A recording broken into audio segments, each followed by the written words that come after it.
Himalaya Quista Pro has superior protein whey, the healthy way to fitness. नहीं चलेगी, नहीं चलेगी, नहीं चलेगी, तानाशाही नहीं चलेगी, नहीं चलेगी, नहीं चलेगी, तानाशाही नहीं चलेगी। हाय हाय, हाय हाय, हमारी एकता जिंदाबाद, एमसीडी होश में आओ, एमसीडी, हाथों में बैनर पोस्टर के साथ सब्जियों और फलों का ठेला लगाकर निगम के खिलाफ विरोध प्रदर्शन कर रहे ये लोग सदर बाजार और आजाद मार्केट के व्यापारी हैं। इनका आरोप है कि जिन व्यापारियों ने कोरोना काल में भी सरकार और निगम को टैक्स के जरिए उनका खजाना भरते रहे, उन्हें ही एमसीडी अब सड़क पर उतरने पर मजबूर कर रही है। उनकी हालत अब ऐसी हो गई है कि उन्हें मजबूरन सब्जी और फलों की रेहड़ी लगाकर अपना गुजारा करना पड़ेगा।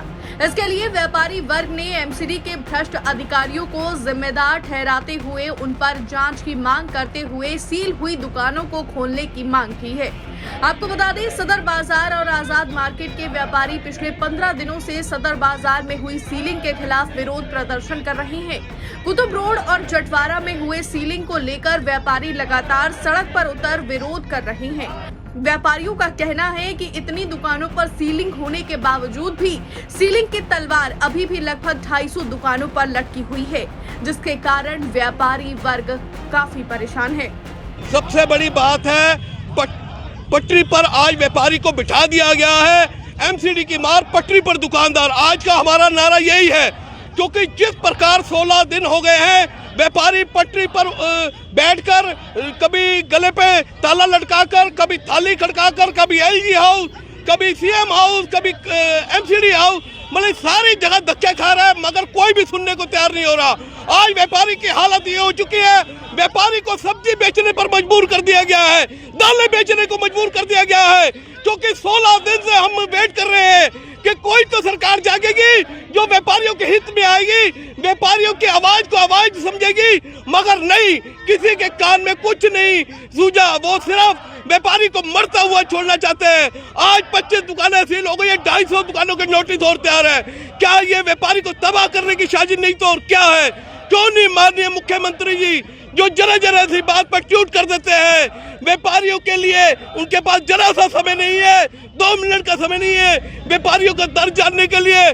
जब कोई मर जाता है तो 1 करोड़ का चेक दे देते हैं, तो वो वेट कर रहे हैं कोई व्यापारी आत्महत्या करे या मरे, तब वो 1 करोड़ का चेक देंगे।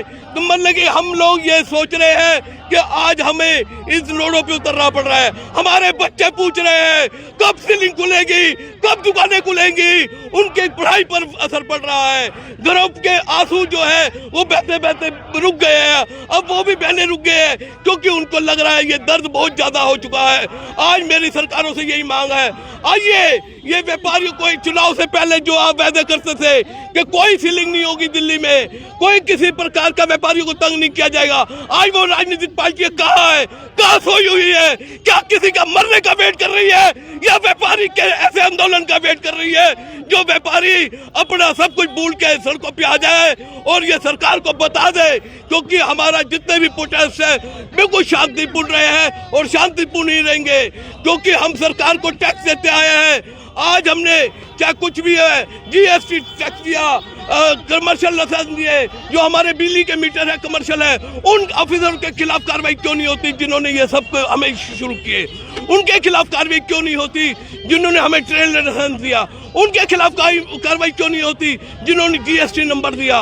मगर एक व्यापारी की दुकान को ताला लगाकर ये बहुत बड़ी कार्रवाई समझते हैं कि व्यापारी जो वो गाय है जो दूध भी दे रही है, लाठी भी खा रही है, अब व्यापारी लाठी नहीं खाएगा, अगर ज्यादा जरूरत पड़ी तो लाठी उठाएगा। इस देश के लिए एकजुट व्यापारी ने हमेशा टैक्स दिया है, इस देश को चलाने के लिए, विकास के लिए व्यापारी आगे खड़ा हुआ है। आज भी व्यापारी ये पीछे नहीं हटेगा, अगर जरूरत पड़ी तो व्यापारी जान देना भी जानता है, जान लेना भी जानता है। हम सरकारों को बता देंगे सरकार चलानी है तो व्यापारियों का भी ख्याल रखना पड़ेगा। आपको बता दें, सदर बाजार और आजाद मार्केट में देश के कोने कोने से थोक और खुदरा व्यापारी कारोबार करने और लोग खरीदारी करने आते हैं, लेकिन इस सब के बावजूद एमसीडी द्वारा सदर बाजार के व्यापारियों को परेशान किया जा रहा है और ये लगातार उसका विरोध करते हुए दिल्ली सरकार और एमसीडी के नेताओं से सीलिंग खुलवाने की गुहार लगा रहे हैं, लेकिन उनकी पीड़ा कोई सुनने को तैयार नहीं है। अब व्यापारी वर्ग का कहना है कि जब तक सरकार उनकी मांगों को मान नहीं लेती, वो लोग अपना विरोध जारी रखेंगे। दिल्ली तक के लिए आनंद कुमार की रिपोर्ट।